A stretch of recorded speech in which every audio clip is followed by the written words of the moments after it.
Hi friends, welcome to aspirants journal. ఈరోజు news and politics ఏంటంటే ration కార్డుల ఈవైసీపై కేంద్ర ప్రభుత్వం గడువును పొడిగించింది. ప్రస్తుతం గడువు జనవరి 31తో ముగుస్తుందన్నమాట. అయితే కొన్ని రాష్ట్రాల్లో ఏంటంటే ప్రక్రియ మొత్తం ఇంకా పూర్తి కాలేదు సరిగ్గా. ఈ నేపథ్యంలో రేషన్ కార్డులను ఆధార్ సంఖ్యతో అనుసంధించేందుకు ఫిబ్రవరి నెలాఖరు వరకు కేంద్రం పెంచింది. తెలంగాణలో రేషన్ కార్డుల ఈకేవైసీ 75.76% పూర్తయింది. ఫిబ్రవరి నెలాఖరు కల్లా 100% పూర్తి చేయాలని పౌర సరఫరాల శాఖ కమిషనర్ అయిన డిఎస్ చౌహాన్ అన్ని జిల్లాల అదనపు కలెక్టర్లకు మరియు హైదరాబాద్ చీఫ్ రేషనింగ్ ఆఫీసర్ను ఆదేశించారన్నమాట. సో ఎవరైనా ఇంకా ఈ కేవైసీని అప్డేట్ చేసుకోకపోతే దాన్ని అప్డేట్ చేసుకోండి.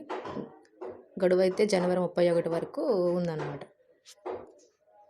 Thank you. For more information, subscribe to channel. Thank you.